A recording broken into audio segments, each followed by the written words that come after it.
Non! Ne fais pas ça, ma chérie! Fais pas ça, ma chérie! Je veux faire mourir! Ainsi, ça sera mieux pour tout le monde! Tu ne dois pas mourir et tu ne dois pas aller en prison. Crois-moi, mon amour.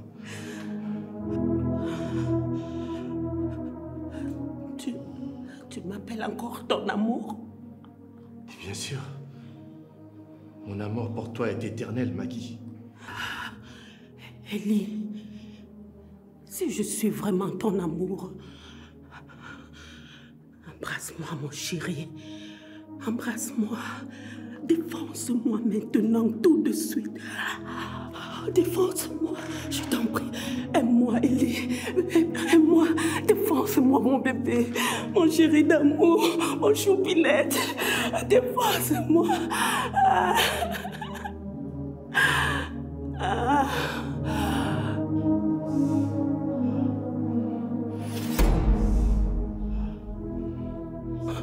Merci, merci mon bébé, merci de m'aimer.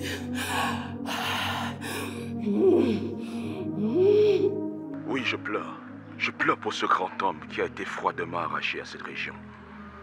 Ce compatriote qui se battait pour offrir un avenir radieux à cette région. Notre très cher vice-gouverneur Jerry Mulemba.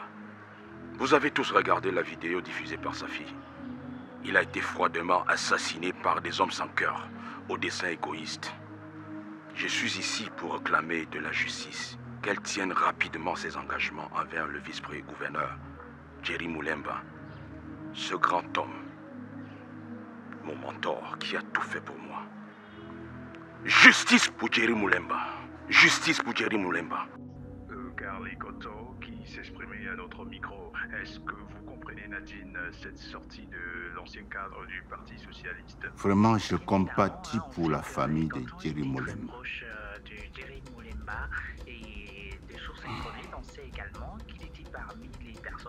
J'ai passé le temps à dire ici à Makwa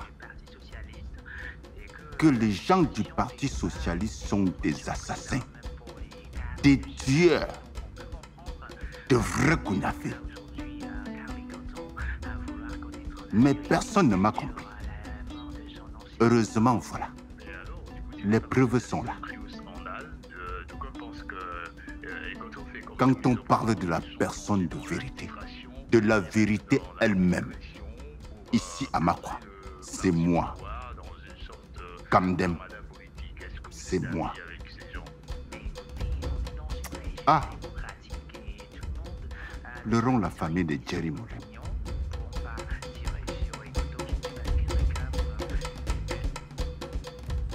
Je t'écoute, hein.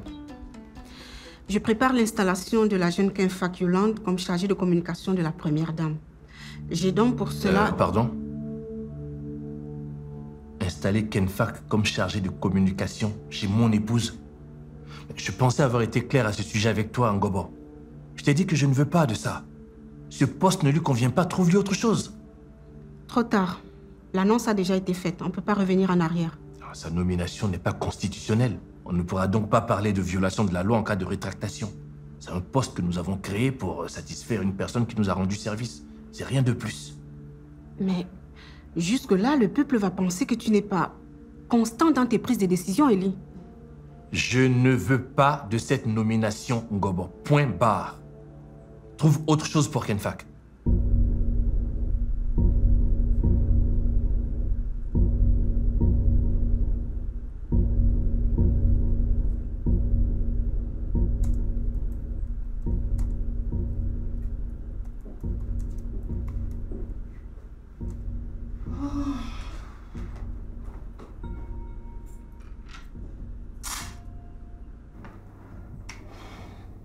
D'où tu viens aussi épuisée, maman? J'étais dans mes marches, j'avais des amis à voir. Donc tu as le temps d'aller voir tes amis, mais tu n'as pas le temps de venir voir comment ma plantation évolue. Attends, c'est maintenant que je réalise que tu n'es jamais venue la visiter, maman. Je ne sais pas pourquoi tu veux souffrir, alors que tu as tout un boulevard de vie devant toi. De vie facile en plus. Ton père. Donc selon toi, je dois croiser les bras et profiter de l'argent de ce type? Oh que non, maman. J'ai plein de projets, figure-toi. Et je serai bientôt millionnaire.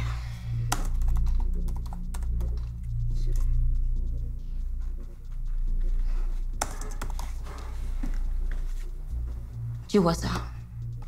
Ce sont quelques photos de ma plantation d'ananas presque à maturité. Et la bonne nouvelle, c'est que la société de fabrication de jus naturel a déjà tout acheté. Donc, si mes calculs sont bons, après le remboursement du prêt bancaire, j'aurai un bénéfice de 2 300 000. Et tu sais ce qui est encore plus merveilleux, maman? C'est que j'aurai accompli ça toute seule. Peut-être.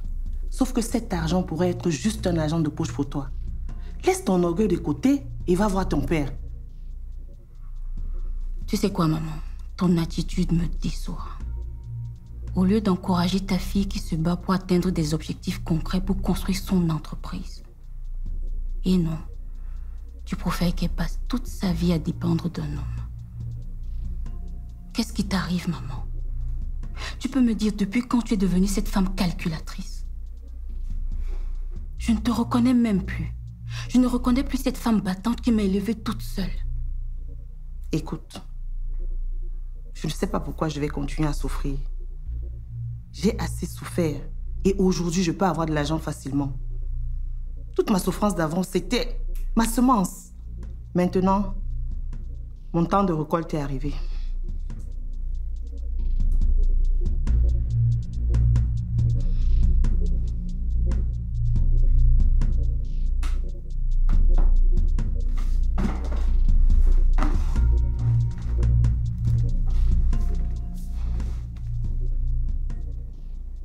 Des chefs d'entreprise comme moi ne doivent pas écouter de pareils raisonnements.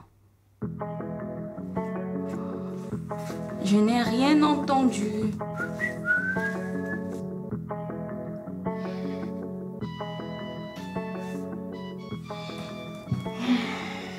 Laissez-moi vivre ma vie, oh.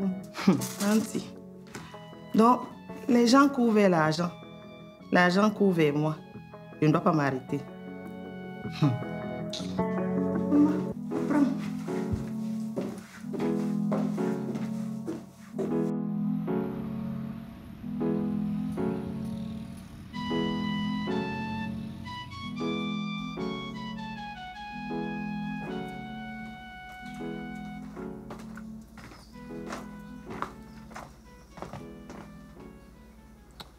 Nous avons effectivement tout fouillé, elle n'est pas là. À quelle heure a-t-elle quitté la villa? Aux environs de 3 heures, mon général. Qui l'accompagnait? Le capitaine Nana. Qu'est-ce qui s'est passé ici? Pourquoi a-t-elle quitté la villa en pleine nuit? Nous n'en savons rien, mon général. Nous passons tout notre temps dehors et nous ne savons pas ce qui se passe à l'intérieur de la maison. Mais toutefois, depuis le discours du gouverneur, elle a complètement changé. L'atmosphère a changé dans la maison.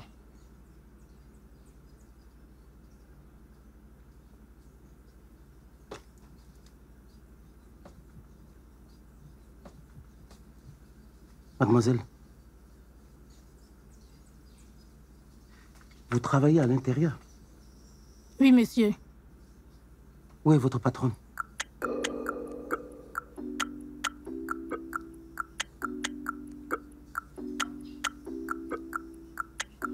Je sais pas. Je n'ai rien entendu. Je ne sais pas. Embarquez-la. On va la mettre dans la voiture. Je sais pas là où elle est. Je sais pas. Je n'ai rien fait. Je veux pas mourir en place de quelqu'un. Je sais pas où elle est.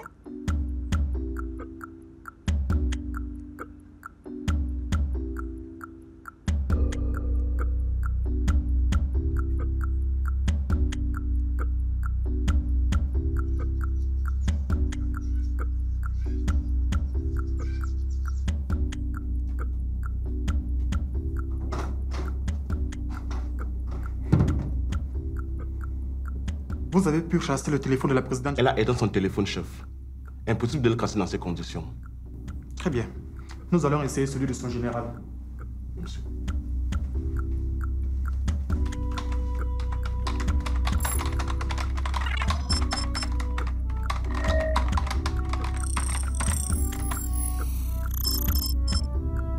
Yes! Voilà. Bon travail. Merci, monsieur.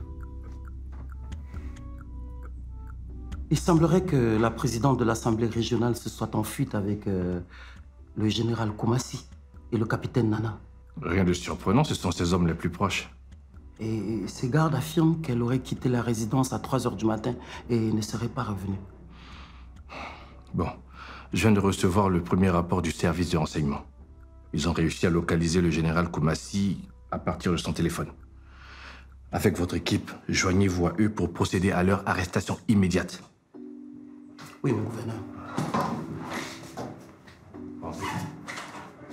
Général Kouitou. Oui, mon gouverneur. Je les veux vivants. Bien sûr.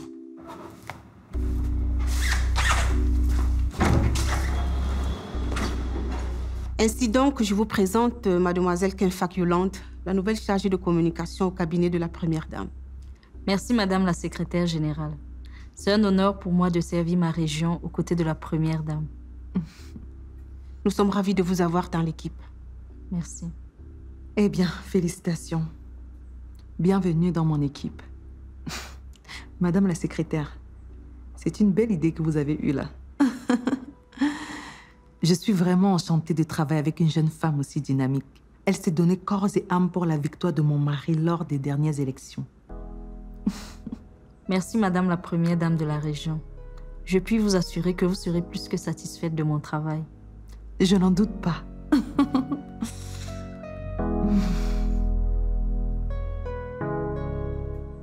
Trinquons à l'honneur de ma nouvelle chargée de communication. Trinquons à Kenfak, une jeune femme dynamique dont la région a besoin. Merci pour tout ce que tu as fait pour la région. Merci pour tout ce que tu as fait pour mon mari. Allez.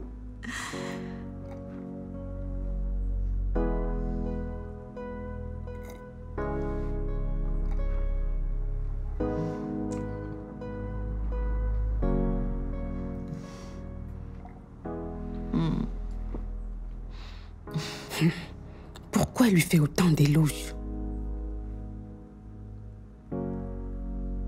Elle est obligée de dire mon mari à toutes les phrases.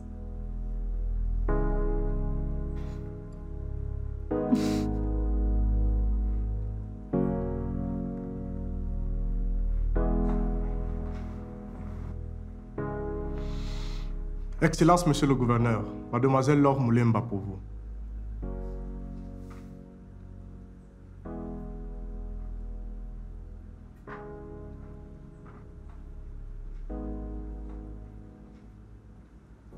Monsieur le gouverneur, c'est un honneur. Moi aussi.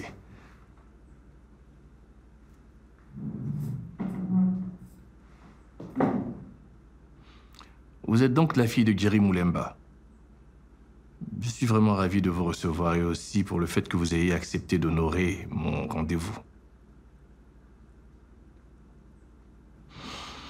Alors, comment vous allez?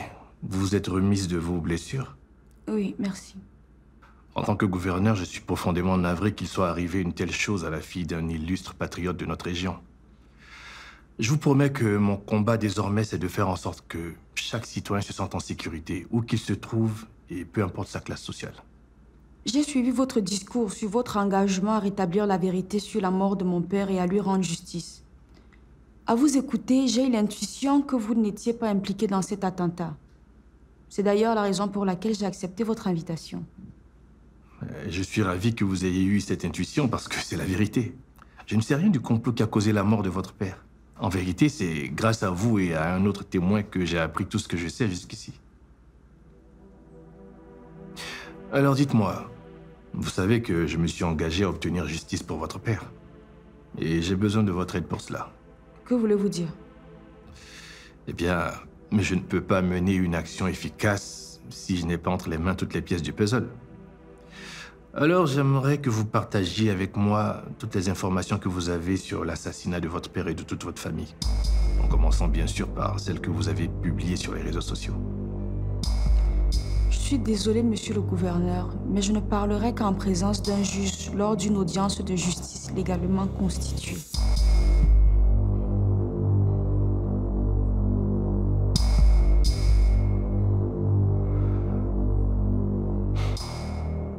Ok, très bien. Je suis d'accord.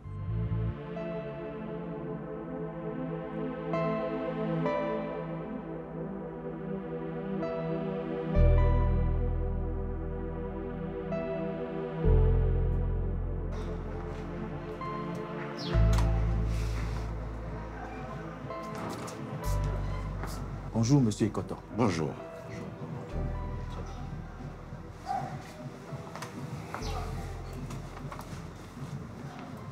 Et donc, monsieur Ikoto, je vous remercie d'avoir accepté de m'accorder cet entretien privé. Et moi de vous remercier d'avoir accepté de m'écouter. Monsieur, j'ai suivi avec beaucoup d'intérêt votre allocution cet après-midi et j'ai été particulièrement touché. J'ai analysé vos propos et au vu des informations que je détiens, je pense que vous n'avez pas été choisi comme tête de liste du Parti socialiste. Tout simplement parce que la présidente de l'Assemblée régionale entretient une relation amoureuse avec l'actuel gouverneur depuis des années. Et bien évidemment, celle-ci a voulu favoriser son amant. Comment le savez-vous? Monsieur, j'ai travaillé au journal L'Œil de Cyclone lorsqu'une vidéo de deal est apparue entre ces deux politiciens. Avec mon équipe, nous avons bossé dessus.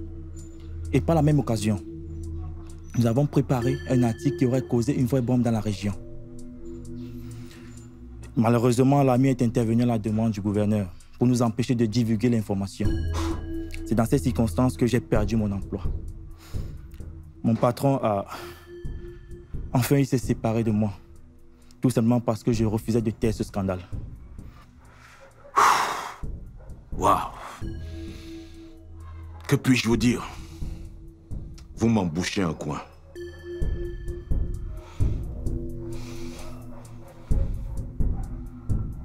Maggie et Elimba sortent ensemble?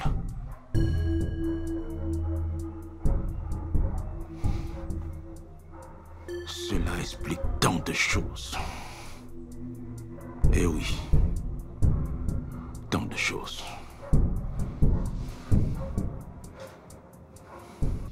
Nous sommes venus prendre madame la présidente de l'Assemblée régionale et le général Koumassi. Ce sont les ordres du général Kuchu. Nous vous prions de la demander de sortir d'eux-mêmes afin que nous n'utilisions aucune force. C'est connu qu'ils ont quitté la maison. Il y a eu une première perquisition qui a constaté leur absence. Le service de renseignement, avec l'aide de l'agence de téléphonie, les a repérés ici. Faites-les sortir pour éviter une effusion de sang. Chef, général Kuchu en personne est déjà venu fouiller la maison. Je ne comprends pas pourquoi il vous envoie encore. Comme il en est ainsi, nous allons fouiller nous-mêmes, puisque je vous dis qu'ils ne sont pas là. Les gars.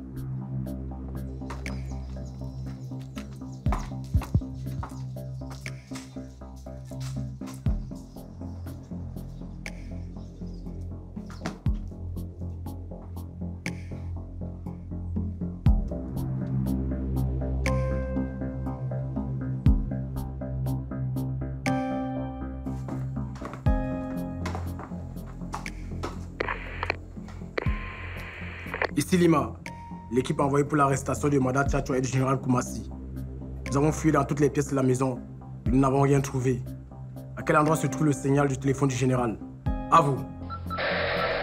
Bien reçu Lima. On nous signale la présence du téléphone du général tout près d'une télécommande. À vous. Bien reçu.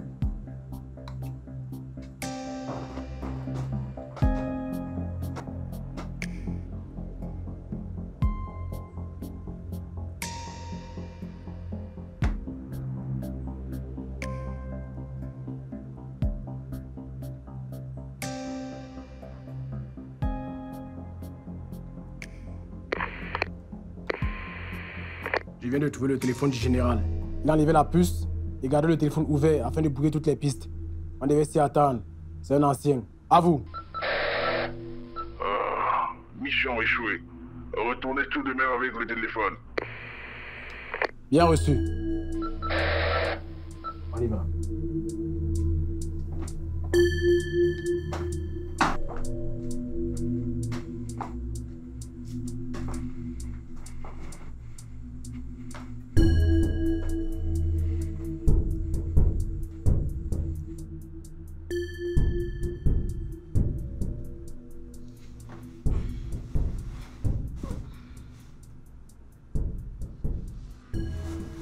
Chérie, tout va bien? Non, ça va. Tu es sûr? Tu as une drôle de tête.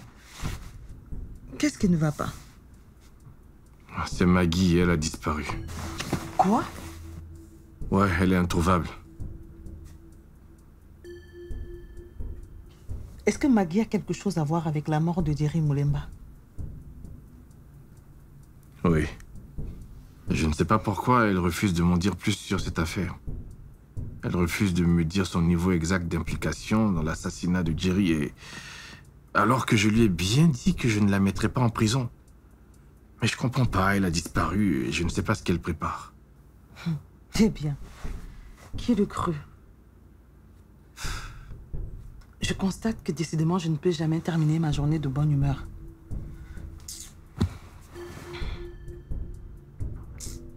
C'est quelle nouvelle qui vient de me plomber le moral comme ça? Alors que j'ai passé tout l'après-midi à festoyer pour l'installation de la jeune Kenfak en tant que ma chargée de communication.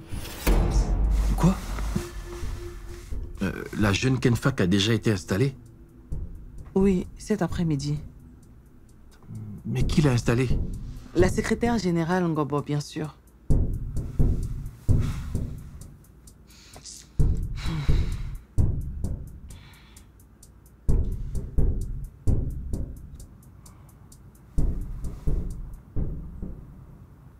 Y a-t-il un souci? Non, il n'y a pas de souci. C'est juste que j'étais pas informé, quoi. C'est mieux pour toi que tu ne cherches pas à tout savoir, chérie. Tu as déjà tellement à faire dans ce pays pour t'encombrer avec les petits détails. Qu'est-ce que cela te rapporte de savoir avec qui je travaille dans mon cabinet alors que tu as déjà des dossiers délicats sur ta table? De plus, tu n'as vraiment pas à t'inquiéter à ce sujet. Surtout qu'il s'agit d'une jeune fille qui s'est vraiment battue pendant ta campagne et que j'aime beaucoup. Elle me fait tellement penser à moi, mon jeune âge. Sans elle, sa loyauté et sa dévotion. Et je suis persuadée qu'elle sera un très grand atout pour mon équipe.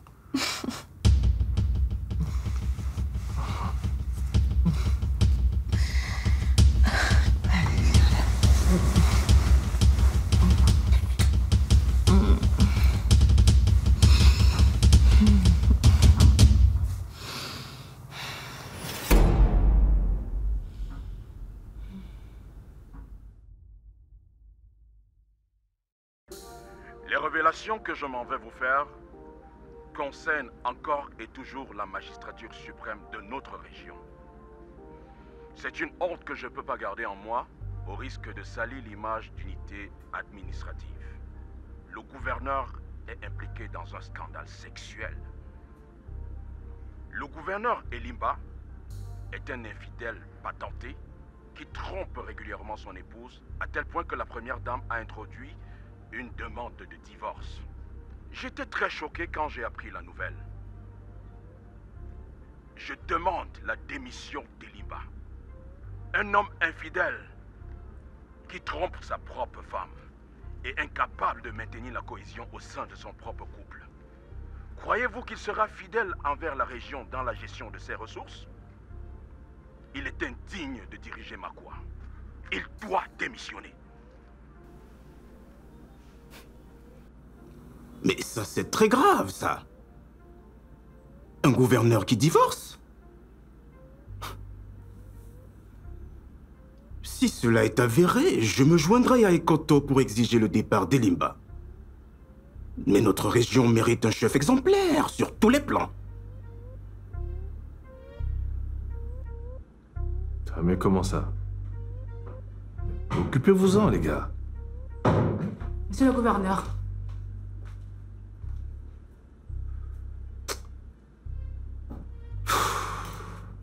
Oui. Monsieur le général Coutu et son équipe ont retrouvé la trace de la présidente de l'Assemblée régionale et de ses hommes à la frontière de Kasaï. Ils ont procédé à leur arrestation. Oui, je viens de recevoir l'information, mais c'est pas pour ça que je t'appelais. Écoute, il faut immédiatement organiser une conférence de presse pour répondre à la sortie des Kotor. Nous devons calmer la population. Ces propos ont déjà commencé à semer le trouble et je reçois des messages de partout dans le monde. Ça me fatigue.